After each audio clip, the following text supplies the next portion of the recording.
É pergunta, resposta, o mais objetivo possível para ajudar e facilitar vocês. Tá? Aqui, ó, questão número 1. Qual a forma de governo surgida na Grécia Antiga? A democracia. Ok? Demo era povo, né? Ou todos, e cracia, poder ou governo. Então, democracia é governo, poder, né, de todos ou do povo.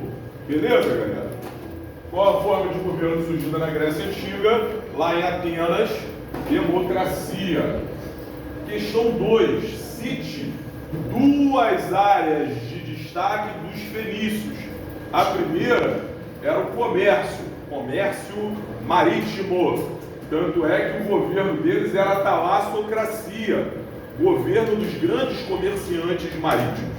Tá? Eles eram hábeis construtores de navio, navegadores e comerciantes do mar. Beleza? Segundo, a escrita em alfabeto, em forma de alfabeto. No caso deles aí tinha 22 caracteres. Muito mais fácil do que os vários milhares de hieroglifos que, por exemplo, os egípcios tinham que decorar para poder escrever. Democracia. A primeira é... Não, comércio marítimo. Tá? Comércio marítimo.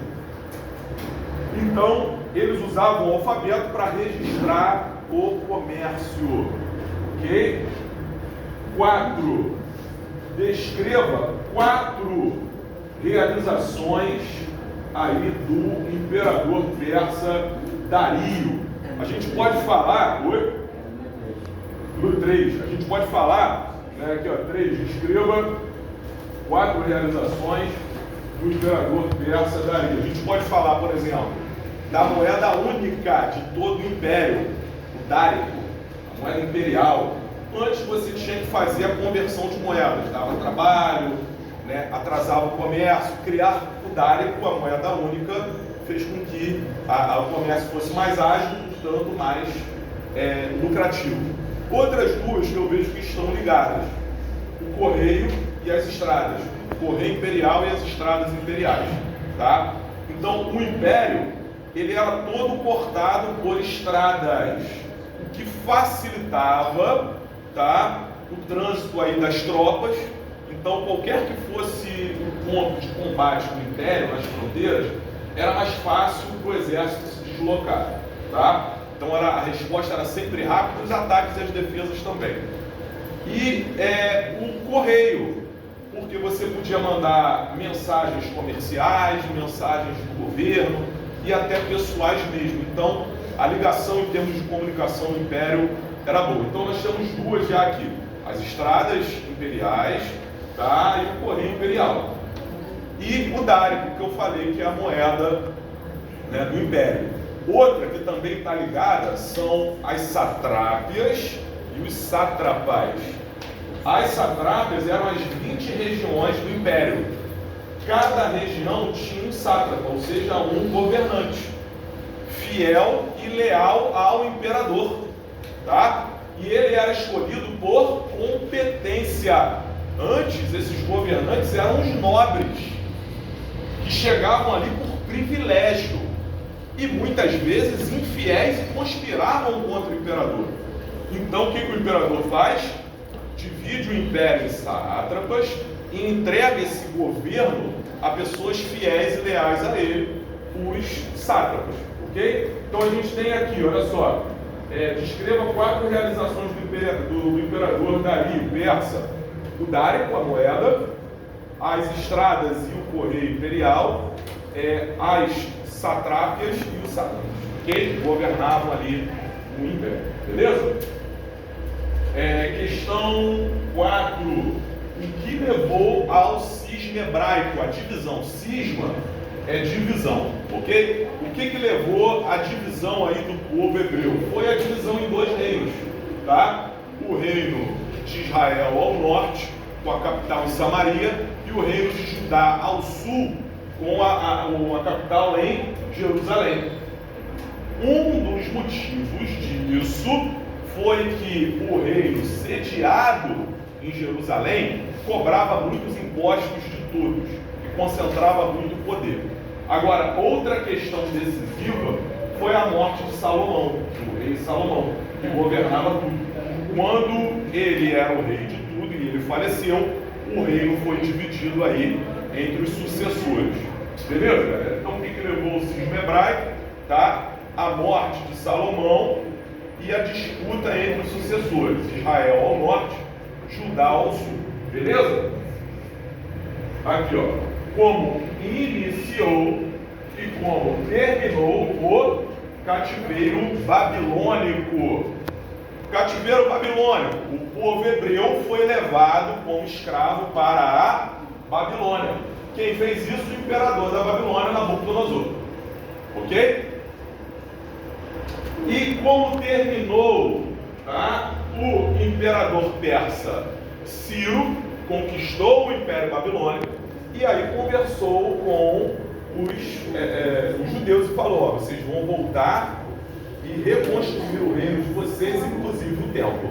Então, como começou com a conquista pelos babilônios, levando os judeus aí como escravos para a Babilônia.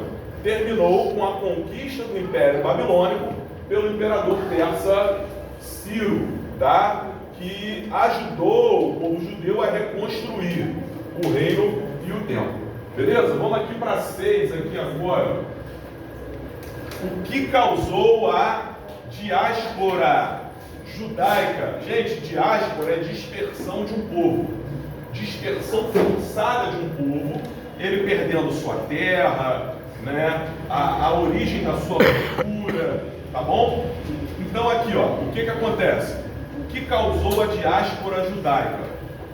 A região ali onde os judeus ficavam, a província da Judéia, era do Império Romano. E os judeus se rebelavam, óbvio, né, contra a dominação do Império Romano.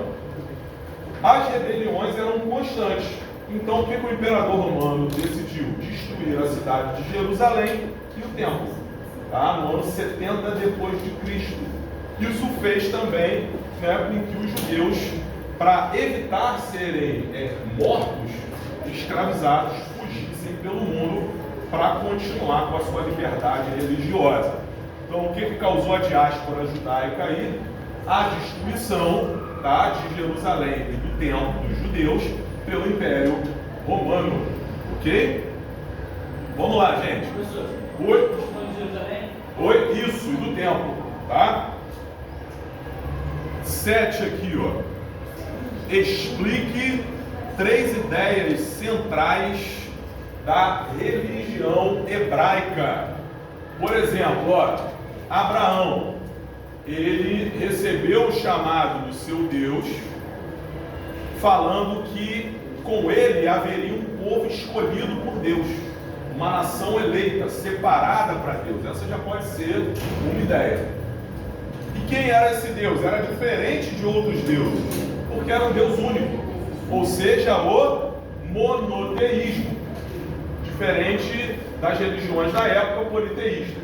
E o que esse Deus falou? Que daria para eles uma terra separada e especial, que era a questão da terra prometida.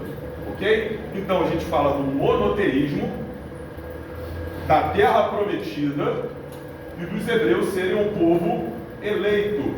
Ok? Beleza? Questão 8. Como eram as políticas de tolerância do imperador persa Ciro o Grande? Então, o que Ciro faz diferente de outros povos? Os assírios, por exemplo, abusavam das mulheres, mutilavam os homens e escravizavam quem sobrevivia. O que Ciro passou a fazer com os povos que ele conquistava? Eles continuavam a existir na localidade que eles existiam. Ciro mantinha aquele reino e eles podiam continuar tendo suas práticas culturais e sua religião. Eles só tinham que fazer uma coisa: continuar pagando impostos e ceder soldados para o Império Persa. Então aqui, ó, políticas de tolerância do imperador persa Ciro. Os povos conquistados mantinham a sua cultura, práticas religiosas, desde que pagassem impostos. e cedessem soldados para o Império Persa. Outra coisa inovadora de Ciro foi o cilindro de Ciro, que acaba com a escravidão, estabelece igualdade racial, né, e liberdade religiosa. A gente deu uma olhada nesse texto aí do cilindro de Ciro, né? 9. Quem participava e quem não participava da democracia ateniense. Existia democracia em Atenas. O povo podia votar, opinar politicamente, se candidatar, assumir um cargo no governo, ok? Mas tinham pessoas que podiam participar e não. Quem participava? Homens a partir de 21 anos que serviram ao exército. Tinham esses pré-requisitos aí. Você tinha que ter servido ao exército e a partir dos 21 anos você podia participar da democracia. Tá? E tinha que ser nascido em Atenas. Tinha esse detalhe também. Quem não participava? Estrangeiros, tá? Crianças, mulheres e escravos. Ok? Então vamos lá, quem participava? Homens nascidos em Atenas que fizeram serviço militar, tá? A partir dos 21. Quem não participava? Estrangeiros, crianças, mulheres e escravizados. Eles não participaram? Oi? Eles não participaram? Não. Fala. Oi?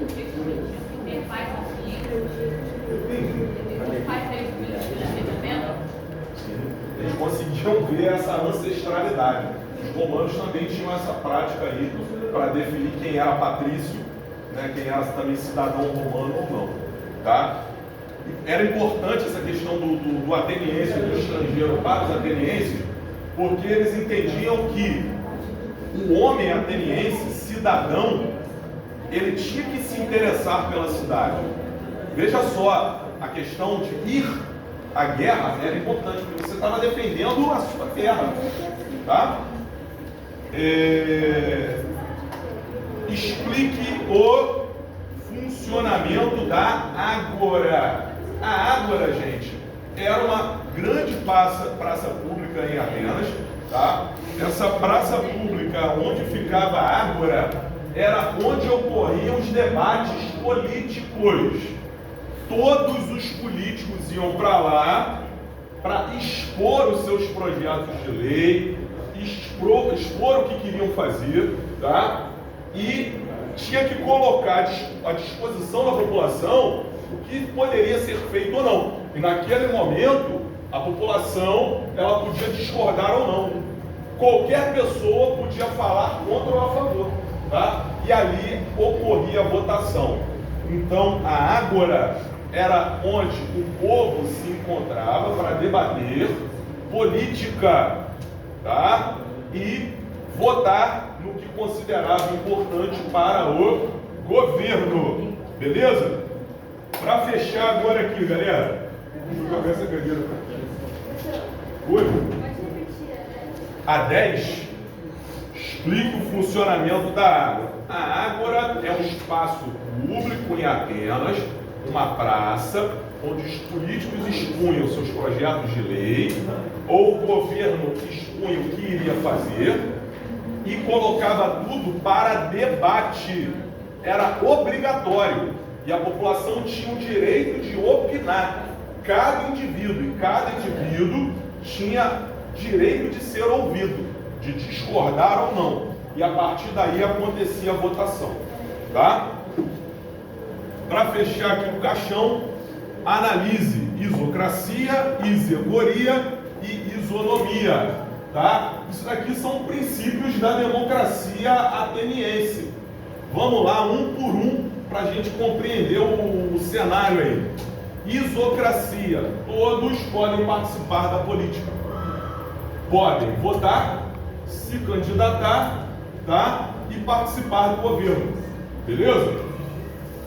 Isegoria, todos podem opinar sobre política, sobre o governo, ter liberdade de expressão ok? E liberdade de ideias filosóficas, religiosas, enfim, tá? E isonomia, igualdade social. Não importa o seu nascimento, se você é um eupátrida, ou seja, um nobre, ou uma pessoa do povo, todos são iguais. Ninguém é mais privilegiado pelo seu nascimento. Todos são iguais. Fala. Isegoria, liberdade de expressão.